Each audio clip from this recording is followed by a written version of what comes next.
26শে জানুয়ারির দিনে তাকে ঘিরে হঠাৎ করে ওই দিল্লিতে একটি খারাপ জায়গা, সেই জায়গার মধ্যে হঠাৎ একটি তিরঙ্গা পতাকা তোলার নাম করে একটি অন্য পতাকা তুলে তারা মেলাইন করতে চেয়েছিল, লাল মেলায় ব্যর্থ হয়েছে।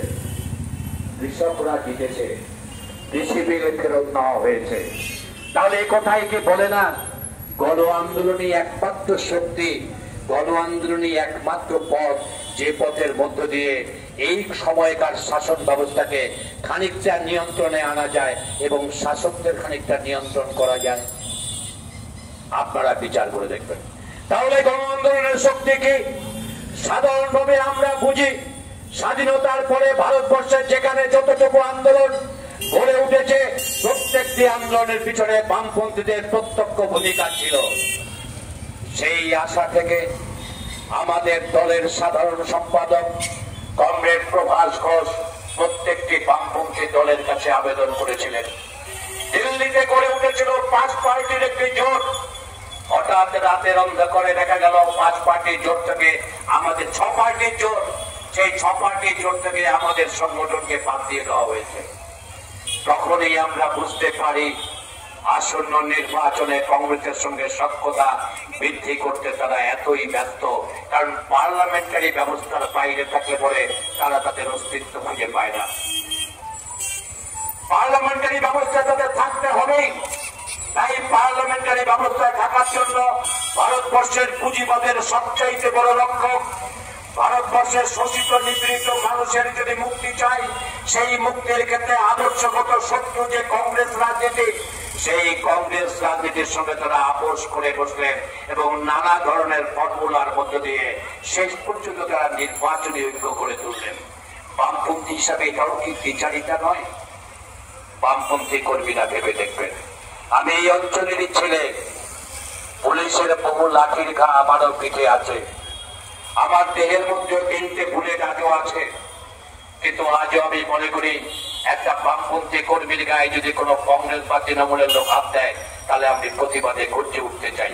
এখানকার লেনিনের স্ট্যাচু ভাঙার উত্তপ্ত দেখিয়েছিল কেউ? আমরা এই প্রতিবাদ করেছিলাম, আমরা সব বামপন্থীরা এক জায়গায় এসেছিলাম। আজকে সেই বামপন্থা ওই কংগ্রেসের সঙ্গে প্রতি উত্তরে সিপিআইএম এর অনেক কর্মী গোপনে গোপনে বলেন, আপনারাই তো তৃণমূলকে এনেছেন। হ্যাঁ, আমরা এনেছি।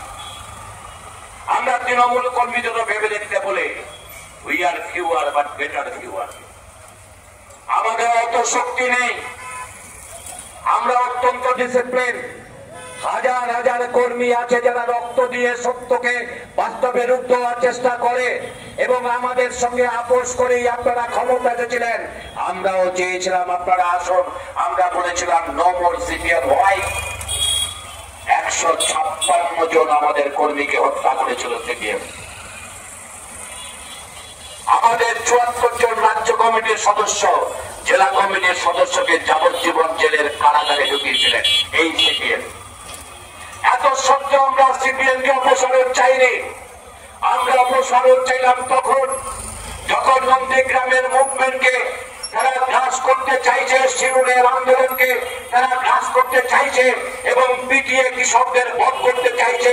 শিল্পায়নের নামে ব্যর্থ নীতির প্রতিবাদে আমরা তৃণমূলকে ডেকে নিয়ে গেছিলাম। একথা সকলেই জানে যে শিরুরের সংস্কারে জানা এসইউসিআই দলের কংগ্রেস তারই নেতৃত্বে প্রথম গড়ে উঠেছিল গণ কমিটি এবং নন্দীগ্রামে নন্দপাত্র কমরেড এসইউসিআই রাজ্য কমিটির সদস্য এবং মানব বিনা তাদের নেতৃত্বে গড়ে উঠেছিল। সেদিন যে আন্দোলন গড়ে উঠছিল, সে আন্দোলনে পুলিশের যে আক্রমণ বারবার গমকে গমকে ওই কৃষকদের উপরে ফেটে পড়েছিল, তখন আমরা ওই আন্দোলনকে রক্ষা করবার জন্য আমরা শুধু একটাই কথা ভেবেছিলাম, একটা আন্দোলনকে যদি জয়ের পথে নিয়ে যাওয়া যায়, তাহলে আজকে যে বিশাল মসনদের উপরে সিপিআইএম বসে ভাবছে, সিপিআইএম এর কর্মীদের মধ্যে অত্যন্ত ফুটে উঠছে, পাশের ঘরের মধ্যে না ভেঙে পড়বে। কারণ এদের মধ্যে আর যাই থাক, আদর্শ বা নৈতিকতার কোনো বল নেই। আদর্শ নৈতিকতার চর্চা তারা করে না। যেমন করে বুর্জোয়া দলগুলি ক্ষমতায় আনন্দে ঘুরে বেড়ায়, আজও তারা ঘুরে বেড়ায় ঠিক একইভাবে। তাই আমরা সেদিন একটি বুর্জোয়া শক্তির প্রতিনিধিত্ব করে তৃণমূল কংগ্রেস, তাকে আমরা খানিকটা জায়গা করে দিয়েছিলাম যাতে অন্তত মিডিয়ার সামনে তারা আসতে পারে, একটা আন্দোলনকে জয়ী করবার জন্য, নির্বাচনে জেতার জন্য নয়। এই আন্দোলনের ধারাপথে যখন নির্বাচন আসে, আমরা তৃণমূল কংগ্রেসের অফিসে যাইনি। তৃণমূল কর্মীরা জেনে রাখুন, আপনাদের নেত্রী মমতা ব্যানার্জি পদপ্রচেনায় চতুষ্চক্র জানে চলে আমাদের অফিসে এসেছিলেন এবং সাংবাদিক সম্মেলনে বলেছিলেন তিনি কখনো কংগ্রেস বা বিজেপির সঙ্গে কোনো সম্পর্ক রাখবেন না। আজকে মমতাদিকে প্রশ্ন করতে চাই, তিনি পরবর্তীকালে কংগ্রেসের সঙ্গে সম্পর্ক রেখেছিলেন, তাকে যদি দ্বিচারিতার শিরোমণি বলা হয়, মিথ্যুক বলা হয়, তাকে অন্যায় বলা হবে? তৃণমূল কংগ্রেসের কর্মীরা ভেবে দেখুন, সেদিন মমতা ব্যানার্জি বলেছিলেন তিনি বামপন্থাকে আক্রমণ করবেন না, সিপিএম কে আক্রমণ করবেন। আজকে তিনি বামপন্থা সম্পর্কে যে সমস্ত বিষোদ্গার করছেন নিজের চৌর্যবৃত্তিকে আড়াল করবার জন্য, তিনি এটা সঠিক করছেন। তাকে কি আমরা দ্বিচারী বলতে পারি না, মিথ্যুক বলতে পারি না? তৃণমূল কংগ্রেসরা ভেবে দেখবেন। আমরা সেদিনও বলেছিলাম আপনাদের সঙ্গে আমাদের রাজনৈতিক দর্শনে মেলে না, আপনার পথ আমার পথ ভিন্ন, কিন্তু আজকের বিশেষ রাজনৈতিক প্রেক্ষাপটে আপনি ক্ষমতায় আসুন এটা চাই। যেই দিন আপনি রাজনৈতিকভাবে সরকারি ক্ষমতায় আসবেন, আপনার সাথে আমার সমস্ত রাজনৈতিক সম্পর্ক সেই মুহূর্তে শেষ হয়ে যাবে। তাতে যদি আমরা একটাও সিট না পাই, আমাদের যদি কিছুই না থাকে, we don't bother for that. এই কথা আমাদের সাধারণ সম্পাদক প্রভাস ঘোষ বলেছিলেন। কারণ আমরা বিপ্লবী দল করি, কংগ্রেস শিবদাস ঘোষের হাতে গড়া দল করি, আমাদেরকে কেনা যায় না, হ্যাঁ মেরে ফেলা যায়। আমাদের বহু কর্মী নিহত হয়েছে, আমাদের জেলে আটকে রাখা যায়, কিন্তু আমাদের শুভ চিন্তাকে মেরে ফেলা যায় না। আজকে ভারতবর্ষের একটি মাত্র কেন্দ্রে সরাসরি লড়াই হচ্ছে, ইন্দোর নামক একটি কেন্দ্রে, যেখানে কৈলাস বিজয়বর্গীর প্রার্থী, সেখানে কংগ্রেসের প্রার্থী ছিল। কার চাপে, কিসের বিনিময়ে কংগ্রেস সেখান থেকে প্রার্থী পদ প্রত্যাহার করে নিয়েছেন? সিপিআইএম বন্ধুদের ভেবে দেখতে বলবো, আপনারা কংগ্রেসের নেতাদের জিজ্ঞাসা করুন। সবার ক্যান্ডিডেট ছিল, সবার ক্যান্ডিডেট মনোনয়ন প্রত্যাহার করে নিয়েছিলেন। কিসের ভিত্তিতে করেছেন? ইন্ডিয়া জোটের শরিকদের আপনারা জিজ্ঞাসা করে দেখুন। একমাত্র রেভলিউশনারি অর্ডার থেকে নিয়ে এসইউসিআই কমিউনিস্ট দলের প্রার্থী দাঁড়িয়ে রইলেন। এখানে যেমন পুলিশ, তিনি তৃণমূল কংগ্রেসের পদলেহন করে আজকে নিজেদের খুঁতগুলো জোগাড় করেন, যে ওখানকার পুলিশ কৈলাস বিজয়বর্গীদের পুলিশ, তিনি কি করলেন? কালেক্টর, যাকে বলা হয় ডিএম কে দিয়ে ডেকে পাঠালেন আমাদের দলের প্রার্থীকে, বললেন আপনি আসুন, আপনার সাথে বিশেষ ব্যাপারে আলোচনা আছে। আমাদের প্রার্থী বললেন না, আপনার সাথে তো আমার কোনো আলোচনা থাকতে পারে না, আমরা যাব না। উপায় অন্ত না দেখে তারা তখন আমাদের যারা প্রস্তাবক ছিলেন মনোনয়ন করতে, তাদেরকে ডেকে পাঠান। এসইউসিআই দলের প্রস্তাবকরাও যায়নি। তারপরে আমাদের প্রার্থী সেখানে দাঁড়িয়ে বলেন, আমি এসইউসিআই কমিউনিস্ট দলের একজন সাধারণ সৈনিক, দল আমাকে দায়িত্ব দিয়েছে এখানে প্রতিবাদ করতে, দল আমাকে দায়িত্ব দিয়েছে এখানে প্রতিদ্বন্দ্বিতা করতে। আমি মরতে পারি, কিন্তু আমি ঝুঁকতে পারি না। মৃত্যু অবশ্যম্ভাবী, যেহেতু বিপ্লবী আন্দোলন করে, কারাগার আমাদের দৈনন্দিনকার জীবন। কিন্তু আমাকে যদি কেউ কিনবার চেষ্টা করে সেই ভগৎ সিং এর কথা অনুযায়ী, আমাকে যদি শৃঙ্খলিত করবার কেউ চেষ্টা করে, আমি নিজেকে ধূপকাঠির মতো জ্বালিয়ে দেব। ধূপকাঠির সেই সৌরভ ঘরে ঘরে পৌঁছবে, ঘরে ঘরের মায়েরা নিজের কলের সন্তানকে বলবে, বাবা তুই বড় হয়ে ভগৎ সিং হোস। এটাই আমাদের ধর্ম, এটাই আমাদের বিশ্বাস, এটাই আমাদের একমাত্র পথ। পারেনি। আর আপনাদের দল সিপিআইএম, যারা এখানে আজও কেউ কেউ সিপিএম এর কর্মী, বিপ্লবের কথা এখনো কিছু কিছু বলেন আমি জানি, তারা কি করলেন? সেখানে আপনারা লিফলেট বিলি করলেন নোটায় ভোট দেওয়ার জন্য। আপনারা ঠিক করেছেন, আপনারা ন্যায় করেছেন। আপনারা নিজেরা দাঁড়াতে পারলেন না, আপনাদের সেই মুরদ নেই। আপনারা যাদেরকে প্রার্থী করলেন, তিনি পয়সার বিনিময়ে হোক, চাপের বিনিময়ে হোক, তিনি পাল্টে খেলেন। তারপরে যে দলটি একক শক্তিতে দাঁড়িয়ে ওই কৈলাস বিজয়বর্গীর বিরুদ্ধে লড়াই করছে, সেই দলকে ভোট দেওয়ার কথা জনগণকে না বলে আপনারা বললেন নোটায় ভোটদান করুন। এরপরও আপনারা বলবেন যে আপনারা গণ আন্দোলন চান।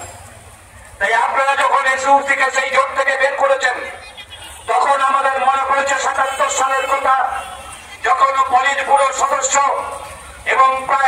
25-26 বছরের মুখ্যমন্ত্রী জ্যোতি বসু তখনও মুখ্যমন্ত্রী হননি। তিনি বলেছিলেন এবার কোনো গন্ডগোল হবে না, কারণ এসওসি আমাদের সঙ্গে নেই। একথা তো আপনারাই বলেছিলেন। মানে এসওসির থাকা এবং এসওসির না থাকা তার যে কি পরিণাম হতে পারে তা আপনারাও জানেন।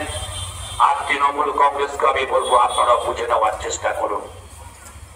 আজকে এই বিজেপি পশ্চিমবাংলায়, আমি তো মনে করি পশ্চিমবাংলায় বিশাল শক্তি নিয়ে বিজেপি যদি এগিয়ে আসে তাহলে কোন রাজনৈতিক দলের পরাজয়ের থেকে বড় পরাজয় বাংলার পরাজয়, মহাপ্রভু চৈতন্যের বাংলার পরাজয়, বিদ্যাসাগরের বাংলার পরাজয়, রাজা রামমোহনের বাংলার পরাজয়, বিবেকানন্দের বাংলার পরাজয়, রবীন্দ্রনাথ নজরুল শরৎচন্দ্রের বাংলার পরাজয়।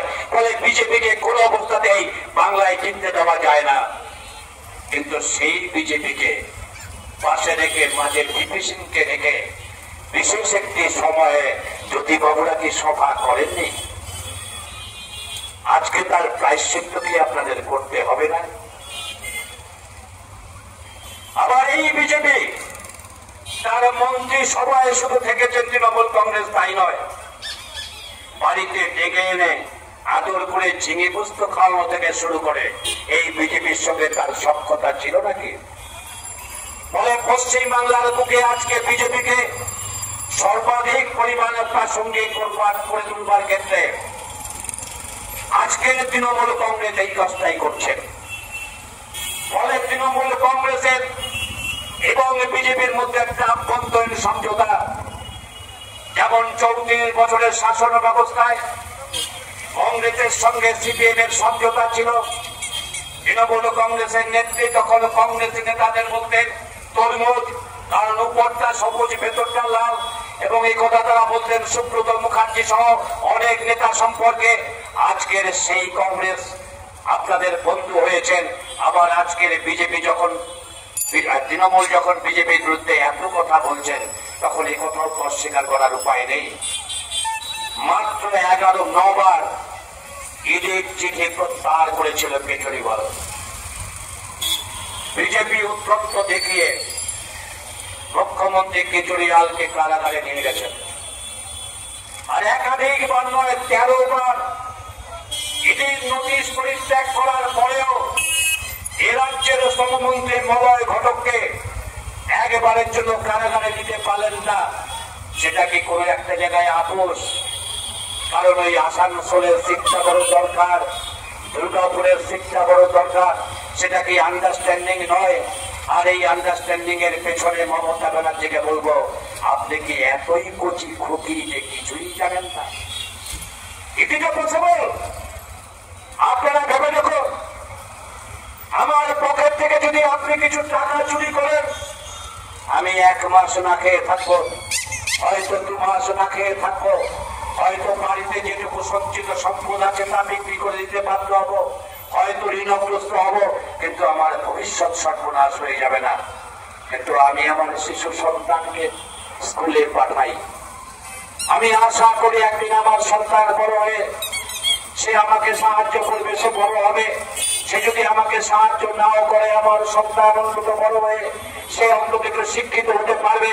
আমি হয়তো কাগজওয়ালা, আমি হয়তো ঠেলাওয়ালা, আমি হয়তো রিক্সাওয়ালা, আমি হয়তো মুচি, আমি বা হয়তো অটো চালাই, আমি একজন সাধারণ জীবন, আমি হয়তো খৈনি বিক্রি করি, আমি চা বিক্রি করি, আমি খেতে খাওয়া মানুষ, কোনো একটা কারখানায় কাজ করি, যেমন আমি বেঙ্গল ল্যাম্পে কাজ করি, আমি কৃষ্ণা ক্লাসে কাজ করি, আমি অন্নপূর্ণা ক্লাসে কাজ করি, আমি ডাবরে কাজ করি, আমি উষাতে কাজ করি।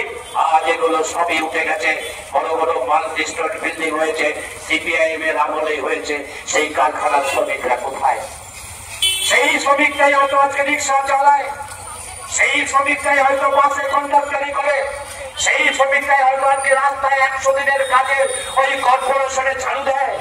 কিন্তু আজও সেই মা, সেই পিতা স্বপ্ন দেখে আমার সন্তানকে আমার বড় করতে হবে, এ তার পবিত্র কর্তব্য বলে মনে করে। কিন্তু সেই সন্তানটাকে স্কুলে পাঠালাম, টিচার আঙ্গুটা ছাপ, কিছুই জানে না। আমার কোমল শিশু জিজ্ঞাসা করে, স্যার স্যার এটা আমাকে করে দেবেন? শিক্ষক দলে থাপ্পড় মেরে বলে বাড়ি যাও। আমার ভবিষ্যৎ প্রজন্মকে এভাবে ধ্বংসের মুখে ঠেলে দেয়। মাত্র কয়েক লক্ষ টাকার বিনিময়ে তিনি মহিলা মুখ্যমন্ত্রী হতে পারেন, তিনি যত বড়ই হোক না কেন, তার অন্তত আর যাই খান মনুষ্যত্ব আছে, একথা স্বীকার করতে আমার বড্ড কষ্ট হয়। একথা আমি স্বীকার করতে পারি না। তার হিউম্যানিটি বলে কিছু নেই, কারণ শিক্ষা ক্ষেত্রে এই দুর্নীতি করা যায় না। সেই শিক্ষামন্ত্রী তার ঘর থেকে যা পাওয়া গেছে ছেড়ে দিন, যে বান্ধবীকে নিয়েছেন সেটা রুচির কতখানি নিম্ন পর্দার এই কথাও ছেড়ে দিন। বর্তমানে শিক্ষামন্ত্রী প্রাপ্ত বসু একদিন উদ্যাপনা করেননি, বেতন নিয়েছেন, বিধান দৌলতে তিনি উদ্ভাবক, কিন্তু কোনদিন উদ্ভাবনা করেননি, তিনি নাটক করেছেন। আজকে তিনি শিক্ষামন্ত্রী, তিনি কি বলছেন? মমতা ব্যানার্জি তো চেষ্টা করছেন তাদের চাকরি দিতে। মমতা ব্যানার্জি এই কথা কি বলেছেন যে যারা অন্যায় ভাবে পেয়েছে জিরো টলারেন্স অনুযায়ী তাদেরকে আগে বের করে দাও, তারপরে নতুন শিক্ষা গ্রহণ করা হবে? কেন বলেননি মমতা ব্যানার্জি? কোথায় তার বাড়ছে? তিনি জাস্টিফাই করার চেষ্টা করছেন কি সিপিআইএমের আমলে হোল টাইমারদের নাকি পরিবারকে চাকরি দেওয়া হতো, তাই হোল টাইমারদের যেহেতু চাকরি দিত তিনি পার্টির সার্ভিস দিয়ে চাকরি দিতেন, তিনি মাল দিয়ে চাকরি দিয়েছেন। পার্থক্য কোথায়? তাও কি দুটো এক? এটা কি দুটো এক? কিন্তু এই তর্কের মধ্যে রেখে আসলে যারা ভোটকে পোলারাইজ করতে চাইছেন তারা মানুষের বন্ধু নয়। বন্ধু, তারা মানুষের বন্ধু নয়। মানুষের উপকার চায় না, মানুষের সুস্থতা চায় না, মানুষের সংগঠন আন্দোলন চায় না, তারা মানুষকে কুচ্ছু বাড়াতে চায়। তাই একদিন নেতাজি বলেছিলেন, তোমরা আমাকে রক্ত দাও, আমি তোমাদেরকে স্বাধীনতা আনবার জন্য প্রাণ উৎসর্গ করব। আর আজকের এরা নেতাজির নামও কখনো কখনো নেয়। তারা বলে যদি তোমরা আমাকে ভোট না দাও তাহলে তোমাদের 1000 টাকা বন্ধ হয়ে যাবে। কেন? এই টাকা কার? এ টাকা আসে কোত্থেকে? এই টাকা কি তিনি দিয়ে কথা বলতে পারেন? হৃদয়ে থাকলে বলতে পারেন না, মনুষ্যত্ব থাকলে বলতে পারেন না, জিতবার জন্য যা মুখে আসে তা তিনি বলতে পারেন না। আর এই টাকা সরকারি টাকা, কোটি কোটি মানুষকে তুমি কম বেতনে কাজ করাচ্ছ, সরকারি কর্মচারীদের দিয়ে দিচ্ছ না, শিক্ষকদের দিয়ে দিচ্ছ না, অধ্যাপকদের দিয়ে দিচ্ছ না, এবং প্রত্যেকটি ক্ষেত্রে দুর্নীতির পাহাড় গড়ে তুলছ। আর মানুষের মুখকে বন্ধ করবার জন্য তুমি 1000 টাকা লোক দেখাচ্ছ। আর তোমারই উত্তর শুনি এবং তোমার পূর্বপুরুষ মোদী কি বলছেন? মোদী বলছে আমি 3000 দেব। কোথায় পার্থক্য এদের মধ্যে?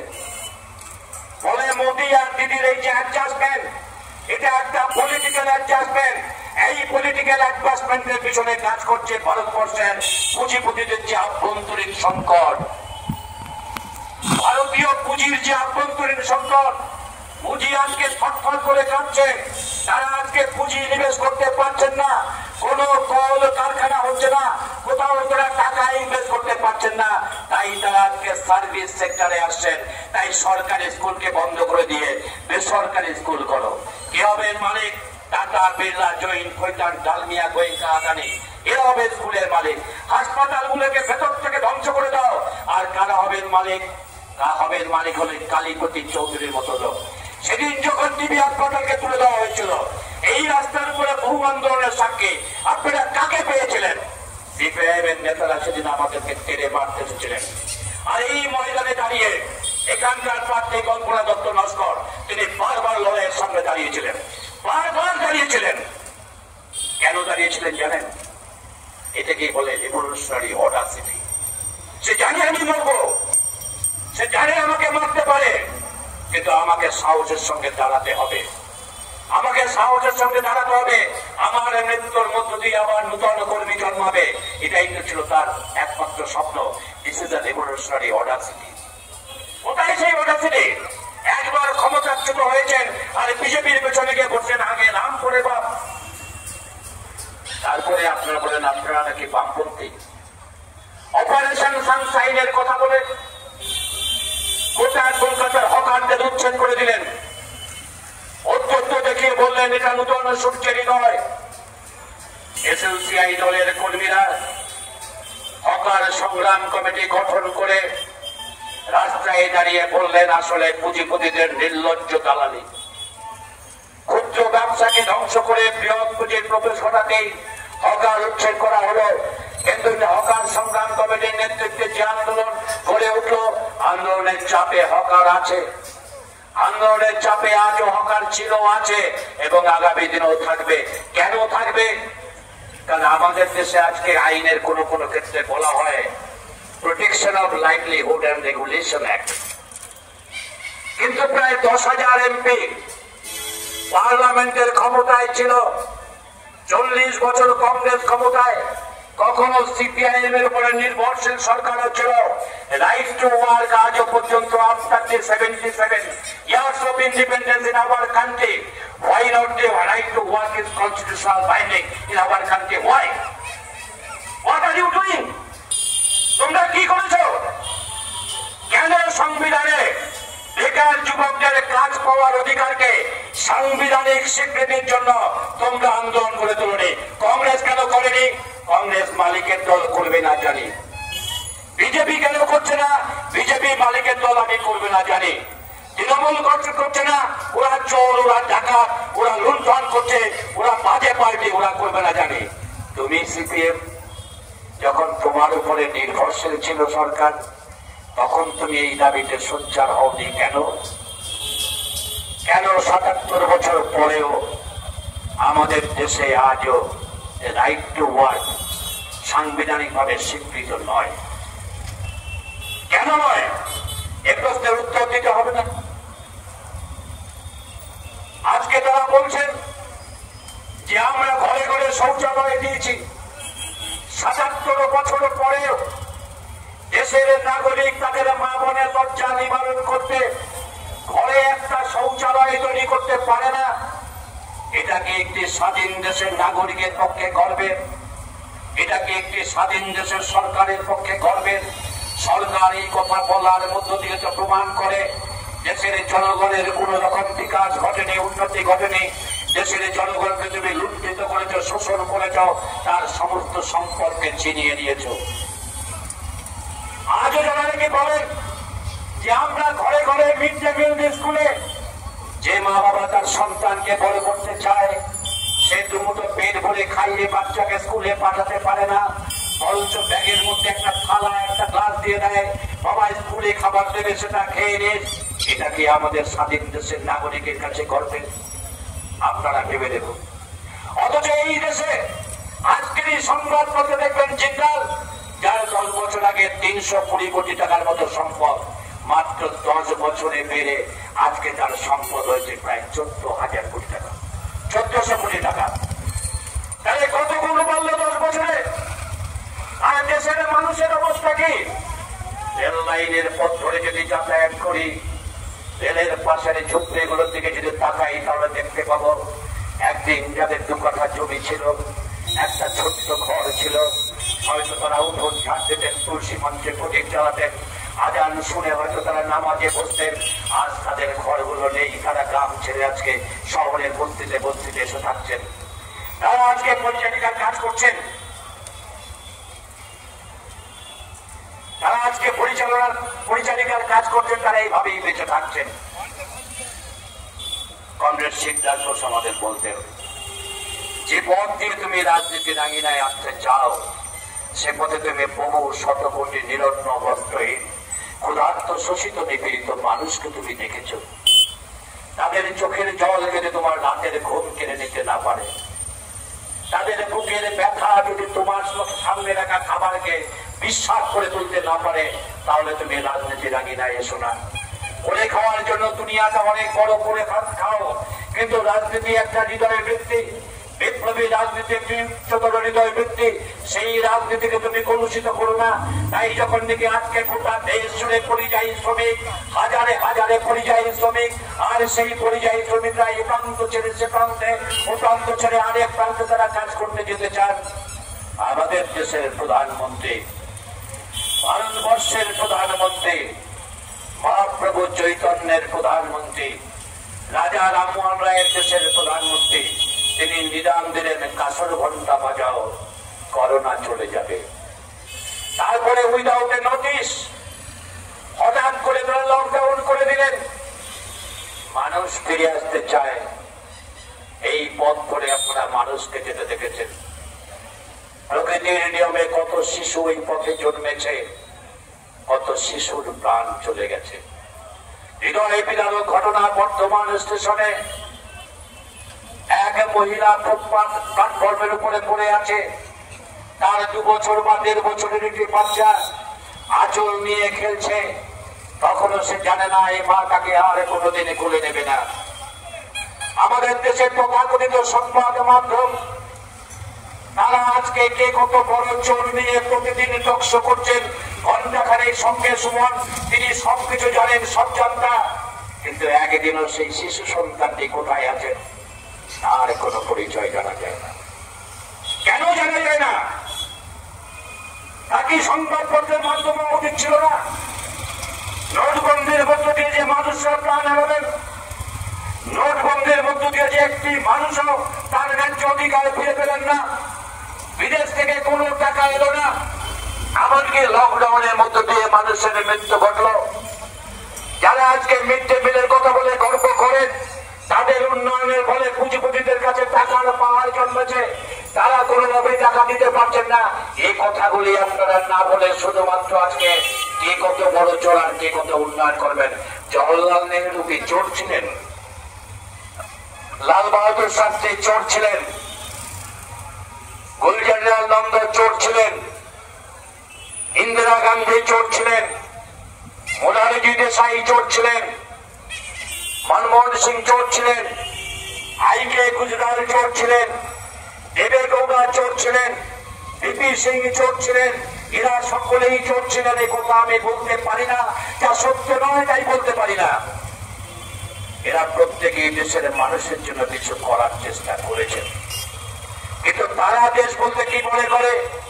কংগ্রেস শিবনাথ ঘোষের ভাষায় বলা হয়, দেশ বলতে কিন্তু দেশের এই বিশাল জনসমুদ্রকে বোঝাত। তারা যদি এই দেশের নাগরিককে মনে করতেন, তাহলে তারা দেশের মানুষের উপরে এই ধরনের আইন চাপিয়ে দিয়ে তাকে হত্যা করতেন না, তাদেরকে জেলে দিয়ে যেতেন না, আন্দোলনের উপরে গুলি বসাতেন না, তারা মানুষকে শোষণ করতেন না। ওদের কাছে দেশ বলতে দেশের পুঁজিপতিরা, দেশের পুঁজি আর বাঙালির সীমানা। ওনারা দেশ বলতে তাই মনে করেন। তাই যত উন্নয়নের ঝান্ডা বলছে, যত উন্নয়নের কথা হয়েছে, দেশের মানুষ তত তিল তিল করে গরিব হতে হতে হতে হতে আজকে এমন জায়গায় পৌঁছেছে। আমার বাবা একা কাজ করে আমাদের 4 ভাই 3 ভাইকে 3 বোনকে মানুষ করেছেন, কিন্তু আজকে আপনারা 3 জনে মিলে কাজ করেও একটা শিশু সন্তানকে গ্যারান্টি দিতে পারছেন না তাকে সর্বদিক থেকে মানুষ করে তুলতে পারবেন। ফলে শ্রমশক্তির দাম সবচাইতে কমেছে। এই মালিকরা যখন নাকি তাদের ব্যবসাকে বিরাজ করে রাখতে চায়, তাদের ব্যবসাকে যখন বাঁচিয়ে রাখতে চায়, শোষণের যন্ত্রটাকে যখন বাঁচিয়ে রাখতে চায়, তখন তাদের একটাই পথ, তাদের কিছু পোষা দারোয়ানের দরকার হয়। এই পোষা দারোয়ান যারা জমিদারের গোমস্তার মতো জমিদারের সেবা করাটাই যারা ধর্ম বলে মনে করেন, যাদের একমাত্র কাজ জমিদারকে সেবা করা। তাই বামপন্থী ঝান্ডাধারী সিপিএম এর নেতা বলেছিলেন, টাকার কেশাগ্র স্পর্শ করতে দেব না। জনগণের কেশাগ্র স্পর্শ করেছে এবং এই মালিকরাই শেষ পর্যন্ত এই ধরনের পার্টিগুলোকে টাকা দেন এবং সেই টাকা নেবার ক্ষেত্রে যখন সীমার বাইরে অত্যাধিক নেন তাকে বলা হয় ইলেকটোরাল বন্ড। আপনারা শুধু ভেবে দেখুন, কংগ্রেস 10 বছর হাতে গড়া একটি দল এসইউসিআই কমিউনিস্ট ভারতবর্ষের 151টা সিটে লড়ছে। 151 seat we are contesting in India. 151টা সিটে কোন ইলেকট্রাল বন্ডের টাকা নেই। আমাদের দলের কর্মীরা, এমনকি আমি নিজেও আজও রাস্তায় দাঁড়িয়ে কুপন নিয়ে কালেকশন করি। আমাদের প্রার্থীকে এখানে দেখেছেন বহুবার কালেকশন করতে, এমনকি আমরা আমাদের ঘরের সন্তানকেও দেখেছেন। আজ আমি এখানে একটা কথা স্মরণ করিতে চাই। আমি যখন যাদবপুরে এলসিএস ছিলাম, এই কমরেড কল্পনা দত্তের শিশু সন্তান, সে কেবল তার পা ধরে আটকাচ্ছে, মা বাড়ি চলো, আর সে একবার আমার মুখের দিকে দেখাচ্ছে, এই পথে দাঁড়িয়ে কালেকশন করছে। আমি সেদিন স্যালুট করেছিলাম। কত টাকা কালেকশন করেছে বড় কথা নয়, কিন্তু কালেকশন ইলেকশন করে সংগঠনের কাজকে পরিচালনা করতে হবে। শিশু যদি একটু কাঁদে কাঁদো, এটাই বিপ্লবী উদ্দেশ্যমুখীনতা, এটাই যথার্থ কাজ। এই কাজই সেদিন করেছিলেন, তাই আজকে দল তাকে প্রার্থী করেছে, এমনি এমনি করেনি। তিনি কপাটা লেখাপড়া জানেন সেই জন্য করেনি, তিনি ভালো বক্তৃতা করতে পারেন কিনা তা নয়, আসলে মানুষ হিসাবে বড় হয়ে ওঠার সংগ্রামে তিনি নিজেকে কতটা যুক্ত করতে পেরেছিলেন সেটাই ছিল পার্টির কাছে বিচার্য বিষয়। তাই আমরা ইলেকট্রন বন্ডের টাকা দিই না। আপনাদের কাছে বলে যাচ্ছে ইলেকশনের পরে ওষুধের দাম আবার বাড়বে, ইলেকশনের পরে বিদ্যুতের দাম আবার বাড়বে, ইলেকশনের পরে 9,000 স্কুল তুলে দেওয়া হবে, ইলেকশনের পরে জিনিসপত্রের দাম হু করে বাড়বে, ইলেকশনের পরে আরো কয়েকটি কারখানা বন্ধ হবে। যে 56,000 কারখানা পশ্চিম বাংলায় বন্ধ হয়ে আছে, তার পুরো প্রায় 1100-র মতো কারখানা বন্ধ হওয়ার জায়গায় দাঁড়িয়ে আছে। আপাতত শুধু ঠেকা দিয়ে তারা রক্ষা করা হচ্ছে, কারণ ইলেকশন হচ্ছে। একদিকে এই প্রতিশ্রুতিগুলোকে নিয়ে ওরা বলছে জুমলা, আর আরেকদিকে তৃণমূল কংগ্রেস তার বিরুদ্ধে নানা বড় বড় কথা বলে একটি কারখানাও খুলবার জন্য কোনো ব্যবস্থা তিনি করেননি। কারণ পুঁজিবাদী ব্যবস্থায় কারখানা খোলা না খোলা তা নির্ভর করে মার্কেটের ডিমান্ডের উপরে, কারণ ডিমান্ড এবং সাপ্লাইয়ের উপরে ব্যবসা। সেই ডিমান্ড আজকে প্রতিদিন সংকুচিত হয়ে যাচ্ছে, প্রতিদিন সংকুচিত হওয়ার ফলে নূতন কারখানা হচ্ছে না, এবং সেই নূতন কারখানা দেওয়ার জন্য আজকে পুঁজিকে তারা নিয়ে আসছে কোথায়? সার্ভিস সেক্টরে, হাসপাতালে, রেলে, ব্যাংকে, বিমাতে। তাই আর যেগুলো আজকে রাষ্ট্রায়ত্ত শিল্প তাকে সম্পূর্ণভাবে বেসরকারীকরণ করে দেওয়া হবে। এর বিরুদ্ধে কি আমরা লড়াই চাই? যদি আমরা লড়াই চাই তাহলে কোন কমিটি করে যেমন লড়াই করে তুলতে হবে। আবার লড়াইয়ের একমাত্র শক্তি এসোসিয়াই কমিউনিস্ট দল, যারা মরে, যারা জেলে খাটে, কিন্তু যারা লড়ে, সেই লড়াকু দলকে আপনাদের এবার নির্বাচনে ভোট দিতে হবে। গণ আন্দোলনের স্বার্থে আমরা আজকে ছোট নই, আমরা সততায় সবচাইতে বড়, আমরা বিপ্লবী উদ্দেশ্যমুখীনতা সবচাইতে বড়, আমরা বিপ্লবী দৃষ্টিভঙ্গিতে সবচাইতে বড়। আমরা হয়তো দুর্নীতিতে শূন্য, আমরা চুরিতে শূন্য। আমাদের দলের অনেক কর্মীকে দেখবেন অত্যন্ত সাধারণ জীবনযাপন করে, কোনোভাবে দুবেলা দুপুটো খাবার সংগ্রহ করতে পারে, তারা কোনো বিলাসিতার জীবনে যায় না, কারণ তারা মনে করে না তারা জীবনে কিছু ত্যাগ করছেন। মহান নেতা কংগ্রেস সিদ্ধান্ত করছে শিক্ষার ভিত্তিতে। আমাদের দলের কর্মীরা বলেন আমরা একটা ব্যক্তি কেন্দ্রিক জীবন থেকে বেরিয়েছে একটা বৃহত্তর পরিবারের সঙ্গে যুক্ত হওয়ার সুযোগ পেয়েছি। তাই আমরা পার্টি একটা বৃহত্তর পরিবার, এই পরিবারের প্রত্যেকটি কর্মীকে যেমন দলের নেতৃত্ব দেখে, প্রতিটি কর্মীর সঙ্গে কর্মীর আভ্যন্তরীণ সম্পর্ক যা অত্যন্ত পারিবারিক সম্পর্কের থেকে উন্নততর, সেই সম্পর্কের ভিত্তিতে আমাদের দল সংগ্রাম করছেন। সেই সংগ্রামের ভিত্তিতে আমরা মনে করি দেশের যারা বরেণ্য স্বাধীনতা সংগ্রামী, যারা এই ভারতবর্ষকে মুক্তির দরজায় পৌঁছে দিয়েছিলেন, যারা ভারতবর্ষকে স্বাধীন করার জন্য প্রাণ বিসর্জন দিয়েছেন, সেদিনও ভারতবর্ষের স্বাধীনতা আন্দোলনের যে দুটি ধারা, তার মধ্যে যে বিপ্লবী ধারা, সেই বিপ্লবী ধারার উত্তরসূরি এসোসিয়াই কমিউনিস্ট দল।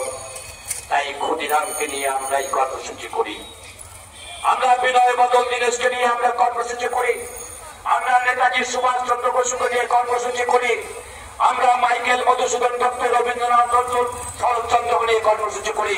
আমরা মনে করি ধারায় যে বিপ্লববাদের চিন্তার পাশাপাশি ভারতীয় যে মানবতাবাদ তার যে বিপ্লবমুখী ধারা, সেই ধারা বিকশিত হয়েছিল এদের হাত ধরে।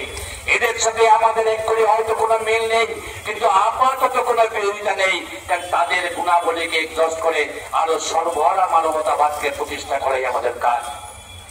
আর সেই কাজ যদি করতে চাই তাহলে তারা একটাই মাত্র হলো গণ আন্দোলনকে বাঁচিয়ে রাখা, গণ আন্দোলনকে শক্তিশালী করা। তাহলে যে শক্তি নিয়ে আমরা তেল তেল করে সংগ্রাম করছি, আমাদের এই ব্রিগেডের সভা, যে সবার সমাগম দেখে প্রতিটি মানুষ বলে বিশাল সভা। আর তৃণমূলের একজন নেতা কুণাল ঘোষ, তিনি বললেন হ্যাঁ সভা ভালো, কিন্তু কোনো জোশ বা উৎসাহ ছিল না। জোশ বা উৎসাহের ধারণাটা থাকতে পারে কি? সংস্কৃতি বলে তার কিছু আছে কি? জোশ মানে কি কোমর দুলিয়ে নাচা?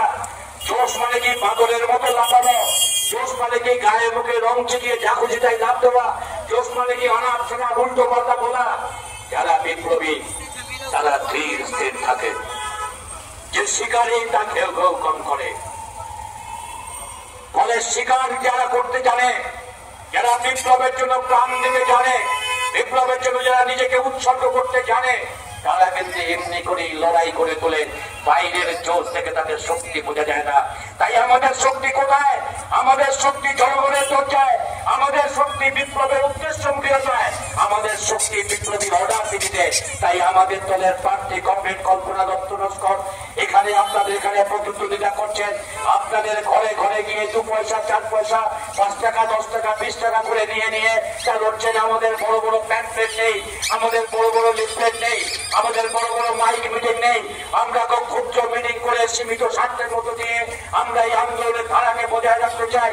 এই বামপন্থী এলাকার মানুষ, এই অঞ্চলের প্রতিটি সাধারণ মানুষ, প্রতিটি মা বোনের কাছে তাদের হাত জোর করে অনুরোধ করি, বিপ্লবের বার্তা আপনারা বহন করুন, লড়াইয়ের বার্তা আপনারা বহন করুন, আন্দোলনের বার্তা আপনারা বহন করুন। আপনারা এই ঘরে ঘরে পৌঁছে দিন। যদি আমরা আগামী দিনে প্রতিবাদ করতে চাই, যদি আমরা লড়তে চাই, যদি মূল্যবৃদ্ধিকে রুখতে চাই, যদি ভ্রষ্টাচারকে রুখতে চাই, যদি নারী নিগ্রহকে রুখতে চাই, যদি আমরা যথার্থই সমকাজে সমবেদন চাই, যদি শ্রম আইনকে আবার চালু করতে চাই, যদি লেবার কোডকে রুখতে চাই, তাহলে একটাই মাত্র পথ গণ আন্দোলন। আর গণ আন্দোলনে একটি মাত্র পার্টি এসইউসিআই কমিউনিস্ট। সেই এসইউসিআই কমিউনিস্ট দলের এই অঞ্চলের প্রার্থী কমরেড কল্পনা নস্কর দত্তকে আপনারা ভোট দিয়ে নির্বাচিত করবেন। এই আবেদন রেখে আপনাদের সকলকে সংগ্রামী অভিনন্দন জানিয়ে আমার বক্তব্য শেষ করছি। ইনকলাব জিন্দাবাদ, এসইউসিআই কমিউনিস্ট জিন্দাবাদ। গণ আন্দোলনের শহীদদের জানাই লাল সালাম।